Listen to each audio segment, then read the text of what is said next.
Rahim, dear students, Assalamu alaikum and welcome back to my channel. I am your teacher Muhammad Aslan Sati and I am back with another informative video. So students, in today's video we'll be discussing about the NAST entrance test preparation for the engineering and computer sciences. आज की video में मैं आपसे discuss करूंगा वो tips, वो tricks, वो preparation strategies जिनकी बेसिस पे आप out of 150 plus marks score कर सकते हैं in your NEST entrance test examination. So students, one important thing to remember is कि जो नास्ट की न्यू एंट्रेंस टेस्ट पॉलिसी है, according to that there will be no more chemistry section in the जो आपके engineering का ये computer sciences का test है उसके अंदर आप केमिस्ट्री से related there will be no more questions.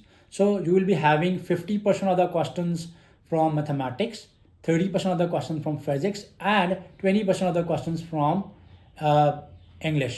So आपके पेपर के अंदर जो 100 MCQs हैं they will be from mathematics का section, 60 MCQs will be from the physics का section and 40 MCQs will be from the English का section.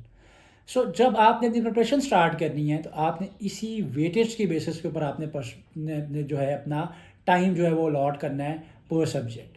So as 100 questions out of 200 will be from mathematics. So I'll advise you all कि आप जो है 100 MCQ जब आपने mathematics के attempt करने आउट ऑफ 200 तो आप अपना प्रिपरेशन का भी 50% टाइम जो है वो मैथमेटिक्स को दें. एटलीस्ट आप अपनी प्रिपरेशन का 30% ऑफ द टाइम फिजिक्स को अलॉट करें और अपनी प्रिपरेशन का 20% ऑफ द टाइम जो है वो इंग्लिश को आपने अलॉट करना है. अब ये क्वेश्चन पैदा होता है कि NED का सिलेबस क्या है. बाय द वे, जितना भी इस वीडियो के अंदर मैं आपको प्रिपरेशन से रिलेटेड सिलेबस बताऊंगा, प्रिपरेटरी मटेरियल की गाइडलाइंस दूंगा, बुक्स की गाइडलाइंस दूंगा, उन सब को मैं वीडियो की डिस्क्रिप्शन के अंदर डाउनलोड लिंक उनका अटैच कर दूंगा. आप सारे वहाँ से डाउनलोड कर सकते हो और डाउनलोड करने के बाद आप वहाँ से अपनी प्रिपरेशन को कंटिन्यू कर सकते हो और ज़्यादा से ज़्यादा मार्क्स अटेन कर सकते हो. सो मैं आपसे बात कर रहा था कि all the syllabus of the federal board of intermediate and secondary education and Punjab के बोर्ड्स का जितना भी सिलेबस है आपका फिजिक्स का और मैथमेटिक्स का, that is included in your NEST entrance test का जो फिजिक्स और मैथमेटिक्स के पोर्शन की अगर बात की जाए. सो इसका सिलेबस मैंने अटैच कर दूंगा, बुक्स भी अटैच कर दूंगा, डाउनलोड कर लेना, वहाँ से आप देख लीजिएगा इसको. अब बात करते हैं इंग्लिश की. तो इंग्लिश के अंदर आपने कॉम्प्रिहेंशंस को प्रिपेयर करना है, अपनी वोकैबुलरी को प्रिपेयर करना है, पार्ट्स ऑफ स्पीच को प्रिपेयर करना है, एंटोनिम्स, सिनोनिम्स और एनॉलॉजीज को प्रिपेयर करना है. सो एक मिस्टेक आपने नहीं करनी, वो ये है कि बहुत से स्टूडेंट्स जो हैं वो इंग्लिश के लिए वेल प्रिपेयर होकर नहीं जाते. नास्ट के अंदर जो इंग्लिश का डिफिकल्टी लेवल होता है वो मीडियोकर टू डिफिकल्ट होता है. चीज़ें तो वैसी ही होती हैं कि आपसे कॉम्प्रिहेंशन पूछी जा रही हैं, नॉलेजेस, वोकैबुलरीज, एंटोनिम्स, सिनोनिम्स पूछे जा रहे हैं, बट जो नास्ट के अंदर वोकैबुलरी होती है इंग्लिश के अंदर, that is a bit vast. So उसको कैसे प्रिपेयर करना है उसके लिए मैं वीडियो के अगले हिस्से में आपसे बात करूँगा. बट इंग्लिश के लिए आपने वेल प्रिपेयर होकर जाना है, because at the end of the day English आपका 40% ऑफ द 40 क्वेश्चन यानी 20% ऑफ द आपका जो एग्ज़ाम कंटेंट है, पेपर कंटेंट है, वो इंग्लिश के ऊपर जो है वो बेस करेगा. सो एक टिप या ट्रिक जो बड़ी इंपॉर्टेंट है वो ये है, सीक्रेट ये है कि आप सबसे पहले क्या करो कि चीज़ों को आप जो है वो रीड आउट कर लो, अपने कॉन्सेप्ट्स को दोबारा रिवाइज कर लो. सो आपने करना ये है कि जो बुक्स हैं उनको डाउनलोड करना है, जो आपकी टेक्स्ट बुक्स हैं उसमें से आप पहले चैप्टर्स को रीड आउट करो, अपने कॉन्सेप्ट्स को आप जो है वो राइट डाउन कर लो in the point form. Formula list आप अपनी बना लो चैप्टर वाइज और उसके बाद आपने MCQs प्रिपेयर करने हैं. ये तो होगी स्ट्रैटेजी आपकी फिजिक्स की. Same goes for mathematics. Mathematics में आप पहले कॉन्सेप्ट्स को रिवाइज करो, फिर उससे रिलेटेड एग्जांपल्स को सॉल्व करो, फार्मूलाज को क्रैम करो, अपनी एक separate formula list chapter wise बनाओ और उसके बाद MCQs आपने सॉल्व करने हैं डिफरेंट सोर्सेज से. इसमें से जो सबसे ज़्यादा इंपॉर्टेंट सोर्स है आपका MCQ सॉल्विंग का फॉर मैथमेटिक्स एंड फिजिक्स, वो आपकी OETP की जो नास्ट एंट्रेंस टेस्ट प्रिपरेशन की बुक का 3rd एडिशन है वो है. देखिए, उस बुक से जब आप क्वेश्चंस को प्रिपेयर करोगे तो आपको ये आइडिया हो जाएगा कि नास्ट के पास्ट पेपर्स में कैसे क्वेश्चंस आए हैं, नास्ट के अंदर किस तरह के क्वेश्चंस जो हैं वो इंक्लूडेड होते हैं इन देयर एंट्रेंस टेस्ट. उनका डिफ़िकल्टी लेवल, उनका पूछने का स्टाइल आपको पता चल जाएगा. आपको पता चल जाएगा कि कितने क्वेश्चन जो हैं वो न्यूमेरिकल टाइप के आते हैं, कितने जो क्वेश्चन है वो थ्योरेटिकल आते हैं. अगर फिजिक्स की बात की जाए, मैथमेटिक्स के अंदर सॉल्विंग टेक्निक्स आपने कितनी करनी है, कितनी रिगरस है, कितने डिफिकल्ट क्वेश्चन जो हैं वो आपने एक्सपेक्ट करने हैं इन योर एग्जाम से, उसका आपको आइडिया हो जाएगा. सो सबसे पहले start from your text books, prepare from your text books, revise your concepts, make your own formula list, then practice from OETP. उसके बाद आपने क्या करना है, डिफरेंट सोर्सेज, डिफरेंट पब्लिशर्स हैं, चाहे वो ECAT से रिलेटेड बुक्स हैं, चाहे डिफरेंट पब्लिशर्स की इंटरेस्ट से रिलेटेड बुक्स हैं मैथमेटिक्स और फिजिक्स की. आपने उसके अंदर से अगर आपको टाइम मिलता है तो आपने try to solve as many MCQs as possible. और फिर एक कोई बात याद रखनी है कि उसी तरह के, उसी स्टाइल के, उसी डिफ़िकल्टी लेवल के क्वेश्चंस आपने उसके अंदर से प्रिपेयर करने हैं जैसे आपके OETP की बुक के अंदर से। तो OETP की बुक से आपको आइडिया हो जाएगा कि क्वेश्चंस का जो पूछे जाने का स्टाइल है वो क्या है, उनका डिफ़िकल्टी लेवल क्या है। So this is one of the best strategy जो आप मैथमेटिक्स और फिजिक्स के अंदर करोगे। अब बात करते हैं इंग्लिश की। सो इंग्लिश के लिए आपने ये बात करनी है कि आपने जो सैट की वर्ड लिस्ट है, एक तो आपने उसको क्रैम कर लेना है, उनके मीनिंग्स को आपने क्रैम कर लेना है ताकि आपके जो एंटोनिम्स सिनोनिम्स, जो आपकी वोकैबुलरी है वो थोड़ी सी वास्ट हो जाए। उसके साथ साथ आपने must try to solve as many questions from the comprehension section. जितने ज़्यादा आप कर सकते हो उतने ज़्यादा काम है। देखो at the end of the day English के क्वेश्चन का भी एक ही मार्क्स है, मैथमेटिक्स के क्वेश्चन का भी एक ही मार्क्स है। सो आपका टोटल एग्रीगेट आपने अपना बिल्डअप करना है, आपने एम करना है फॉर 150 प्लस मार्क्स की आपने स्ट्रैटेजी इंशाल्लाह रखनी है। तो आपने इंग्लिश को भी प्रॉपर टाइम देना है। सो सैट की बुक भी मैं अटैच कर रहा हूँ डिस्क्रिप्शन में, उसको डाउनलोड कर लो, वहाँ से उसकी वर्ड लिस्ट को प्रिपेयर कर लो, उसमें से चीज़ों को प्रिपेयर करो। OETP के अंदर से आप इंग्लिश के लिए चीज़ों को प्रिपेयर करो। Last but not the least very important thing and that is कि there are some people on the YouTube जो कि ये मिसकंसेप्शन कह रहे हैं कि जी these are the 10 most repeated question from the mathematics section, 10 most repeated question from the physics section. ऐसा नहीं है।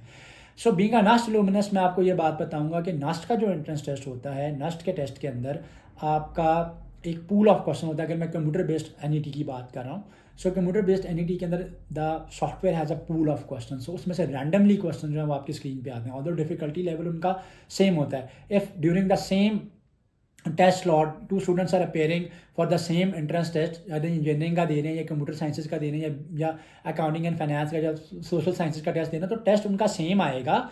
जो इंजीनियरिंग और CS वाले हैं उनका स्लॉट का सेम टेस्ट आएगा, सेम गोज जो सोशल साइंसेज वाले हैं उनका स्लॉट का सेम टेस्ट आएगा। यानी क्वेश्चन आपके सेम होंगे, but in the very next slot वो सेम क्वेश्चन रिपीट नहीं होते हैं। So they have a pool of question जिसमें से रैंडमली उनका सॉफ्टवेयर सेम डिफिकल्टी लेवल के ऊपर एंड नंबर ऑफ क्वेश्चंस को पूरा करते हुए कि अगर 100 क्वेश्चंस इंजीनियरिंग के टेस्ट में, CS के टेस्ट में, मैथमेटिक्स के देने तो 100 क्वेश्चन ही वो आपकी स्क्रीन के ऊपर पॉपअप करेगा related to the mathematics section. So ये कहना कि यही क्वेश्चन रिपीट होंगे, यही क्वेश्चन आएंगे, तो आपको एक आइडिया हो सकता है कि कैसे क्वेश्चन आते हैं फ्रॉम द OETP की प्रैक्टिस। ये कहना कि ये मोस्ट रिपीटेड क्वेश्चन है, दैट इज़ टोटली वेग, that is totally wrong.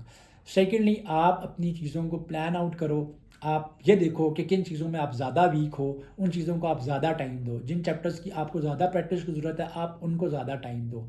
Third very important thing कि you should keep a balance between your practice और between your health and sleep.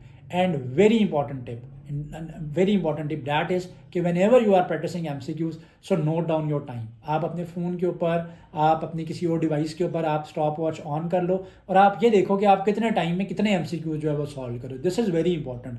So time management is a very essential part of the next entrance test. If you want to ace NET, if you want to aim 150 plus marks अगर आप achieve करना चाहते हो at least, सो उसके लिए क्या है कि टाइम मैनेजमेंट। सो 3 आवर्स में आपने 200 MCQs करने। MCQs will not be super difficult, मैं आप अभी बता रहा हूँ आपको। MCQs ऐसे नहीं होंगे कि ECAT की तरह आपके पास बहुत ज़्यादा रिगरस सॉल्विंग वाले MCQs होंगे, ना ही इतने ज़्यादा इजी आपके पास क्वेश्चन होंगे कि आप उनको 1 to 2 स्टेप्स में कर लो। मे बी सम क्वेश्चन ऐसे भी होंगे, बट एटलीस्ट 3 to 4 स्टेप्स की सॉल्विंग वाले question might be in physics और इन आपका जो मैथमेटिक्स का सेक्शन है। फिजिक्स के अंदर बहुत से क्वेश्चन थ्योरेटिकल भी होंगे। सो आपने अपनी टाइम मैनेजमेंट करनी है, आप अपने टाइम को कंट्रोल करना है। और ये तभी कंट्रोल होगा कि जब आप प्रैक्टिस करने बैठो तो आप अपने टाइम को नोटिस करो और आप देखो कि with frequent practices, with regular practice sessions, आप जो है क्या टाइम पर MCQ आपका रिड्यूस हो रहा है या नहीं हो रहा। उसके अलावा डिफरेंट जितने भी सोर्सेज हैं, मैंने जैसे कि बार बार आपको बता रहा हूँ कि डिस्क्रिप्शन में बहुत सी चीज़ें ऐड कर दूंगा। वो उसके अलावा इंटरनेट से या किसी भी आपको अपने दोस्त से या किसी और से कुछ भी अगर प्रिपरेटरी मटेरियल मिलता है तो आप उसकी ज़्यादा से ज़्यादा प्रैक्टिस करो। So again the summary is कि time management very important, concepts की रिवीजन, अपनी फार्मूला लिस्ट बनाओ और उसके बाद MCQs को आप जो है वो प्रैक्टिस करो। सो हमारा अपना भी जो प्रिपरेशन सेशन है नास्ट का वो स्टार्ट होने जा रहा है from 1 November. You guys are more than welcome to join that. So हमारे सेशन जो हैं हर मंथ या हर वीक हमारे ऑलमोस्ट न्यू सेशन नास्ट के जो है वो स्टार्ट हो रहे होते हैं। You can join that for engineering, CS, for social sciences, BBA and law. उसके अलावा बाकी भी जो नास्ट के अंदर आर्किटेक्चर और मेडिसिनल साइंसेज रिलेटेड फील्ड हैं उनके प्रिपरेटरी सेशन आप ज्वाइन कर सकते हो। And thank you so much for watching this video. I wish you all best of luck. May Allah Almighty makes you all successful in your endeavors. Thank you so much. Allah Hafiz, and do subscribe to my channel. Like, comment, and subscribe.